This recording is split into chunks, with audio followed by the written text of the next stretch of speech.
para todos vocês também, viu? A reforma trabalhista, gente, que foi sancionada pelo presidente Michel Temer há 4 meses, começou a valer agora no dia 11 de novembro. A nova lei alterou mais de 100 pontos da consolidação das leis trabalhistas, que é a CLT. Entre eles, férias, jornada de trabalho, remuneração e plano de carreira. Este é o assunto, então, do quadro Os Seus Direitos de hoje, por isso que está aqui com a gente a advogada Rafaela de Melo Machado. Doutora, boa tarde, seja bem-vinda. Obrigada. Então, nos conte, essa lei agora, essa revisão, enfim, vale para todos os contratos novos, já em vigência, como é que é? Então, nós temos que ter um certo cuidado quando nós falamos em alterações aos contratos vigentes. Os contratos de trabalho que estão vigentes e que têm as suas normas já instituídas, nós não podemos ter uma alteração lesiva ao trabalhador sem que de forma tácita, certo? De forma sem que isto venha a ser autorizado. Hoje nós temos situações que já estão, como eu posso dizer, assim, não vinculadas, mas elas já estão absorvidas pelo contrato de trabalho. Mesmo que o empregador vinha fazendo isto por liberalidade, ele não pode, mesmo que a alteração, que a lei permita, ele não pode alterar de forma a lesar o empregado.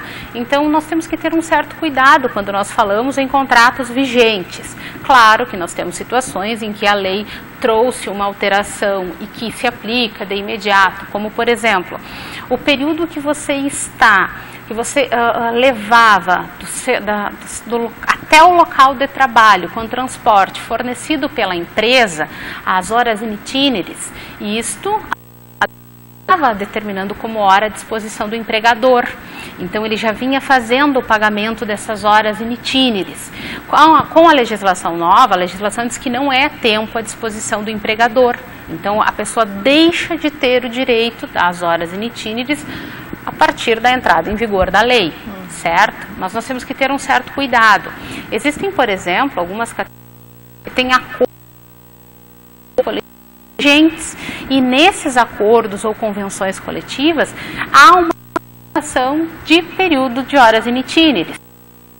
Regra, nós precisamos analisar o caso concreto para que a gente possa avaliar quais são os efeitos da nova legislação. Ótimo. Andressa Domingos, do bairro EFAP, diz que o programa está muito bom hoje. Obrigada pela companhia, viu, querida? Doutora, tem alguns pontos que são mais importantes, talvez, para se ficar atento nesse momento? Nós temos uma situação nova, que a lei anterior não previa, que se chama a situação de distrato, né? Hoje o contrato de trabalho que nós temos,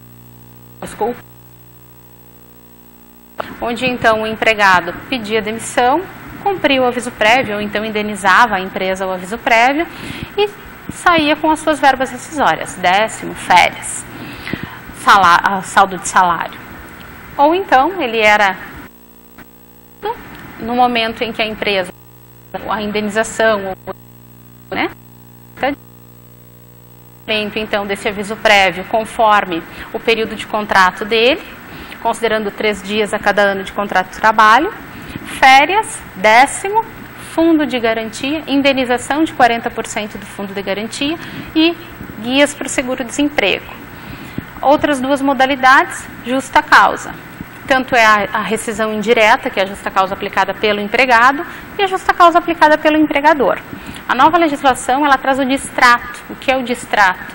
Ele já estava na legislação anterior, mas ele não era usualmente usado, né? Não havia sua aplicação. Hoje nós temos uma previsão diferenciada em que, se as partes não estabelecerem o fim do contrato de trabalho, o aviso prévio vai ser pago, mas vai ser pago metade do aviso prévio, então a indenização não é completa, nós teremos metade do aviso prévio, vai receber metade da multa do fundo de garantia, então não é 40%, mas sim 20% da multa do fundo de garantia. Só que detalhe, ele não movimentará, ele não receberá as guias para o seguro-desemprego, ele movimentará o seu FGTS, 80% do saldo, mas não receberá as guias de seguro-desemprego. Então, há uma possibilidade de distrato, trazendo aí uma nova forma de rompimento da relação de trabalho, da relação de emprego, mas ele tem normas específicas a serem observadas. O que eu alerto é que muitas vezes o trabalhador acaba indo para um momento de rompimento da relação sem as orientações necessárias e acaba tendo a ilusão de que será igual ao de despedida pelo empregador. Então, assim, é um momento que nós temos que observar informação. Então, se você precisa estar com alguma dúvida, procure um profissional, porque depois de um documento assinado, um documento de distrato, não se pode voltar atrás. Então, assim, esse momento é um momento bem delicado em que a legislação está posta para nós, vigente desde o dia 11, em que estamos aí cheio de dúvidas, né, de que pontos ela vai realmente ter eficácia e ser aplicada.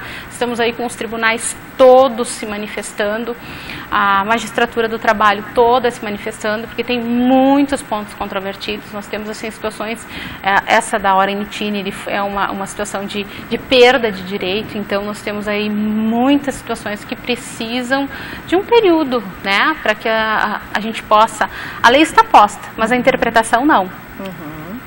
Então bom, precisamos nos informar realmente, é isso que a gente está tentando fazer hoje aqui com o programa, né? Você pode ir participando com a gente, você sabe, nossos canais de comunicação estão abertos aí para você, ó. Tem uma pergunta aqui, ó, por exemplo, minha mãe saiu da empresa com a aposentadoria por invalidez, a empresa deveria acertar ou não? Está pedindo aqui o contato da doutora, depois a gente vê e sempre assiste o programa, é a Sara que está perguntando. Então, a aposentadoria por invalidez, ela não rompe o contrato de trabalho. Ela, na verdade, nós acabamos tendo uma situação diferente, em que o empregado ele não está mais apto para o labor. Nós temos uma situação previdenciária, em que ele está aposentado por invalidez, mas ele não rompe o contrato de trabalho. Então, a empresa não faz a rescisão de contrato com o trabalhador. Essa rescisão de contrato ela não ocorre. Por quê? Porque esse é um benefício que, teoricamente, a pessoa pode vir a ter um restabelecimento da sua condição. E se ela tiver um restabelecimento da sua condição, o contrato de emprego ele está ativo ainda. Então não há a rescisão de contrato. Perfeito. A Silvane, o marido dela, tem 2 férias vencidas. Ela quer saber se entra já nessa nova lei. Enfim, é um bom momento aí para a gente explicar sobre as férias, se teve alguma alteração, enfim. Férias. Na legislação anterior, nós tínhamos a possibilidade de vender os 10 dias, como usualmente se falava, e o gozo das férias em 2 períodos, sendo que não poderia ser inferior a 10 dias. Com a nova legislação, nós temos a possibilidade das férias em 3 períodos, e esses 3 períodos de férias, eles deverá observar o período mínimo de 5 dias. O que é importante ressaltar com relação às férias, e que isso passa bem despercebido? Férias têm prazo para serem pagas. Então, o trabalhador, quando ele vai assinar o seu recibo de férias, ele tem que preencher o dia que efetivamente ele está recebendo aquele valor. Porque ele tem 2 dias antes do início do gozo. Porque se não observado, existe uma multa a ser cumprida. Então, é um detalhe muito importante que passa despercebido. Né? Então, nós temos que observar. Férias. Tem período para ser concedida? Tem. Nós temos, a partir do momento que você adquire o direito às férias, você tem 1 ano para gozar daqueles 30 dias de férias. Perfeito. A Denise tem 4 anos de trabalho registrado em carteira e ela quer saber, se ela for demitida agora, quantas parcelas de seguro ela receberia, então? Ela tem 4 anos? 4 anos. Então, o seguro-desemprego. Nós temos a habilitação ao seguro-desemprego, nós temos 3, 4 e 5 parcelas. Né? Ela vai entrar no período das 5 parcelas de seguro-desemprego, né? Que é 2 anos ou mais de contrato. A Elisa ficou com essa dúvida, quer dizer, não tem mais direito ao seguro-desemprego agora? Como vai funcionar? Não, existe o direito ao seguro-desemprego. O seguro-desemprego, a partir do momento que nós temos a rescisão involuntária, que é o desemprego involuntário, aquela demissão em que a empresa está efetuando, há sim a entrega de guias de seguro-desemprego e sim a habilitação deve ocorrer no órgão competente. Tá, perfeito. A Anice do Palmital está perguntando se essa reforma tem relação talvez com a implantação do E-Social.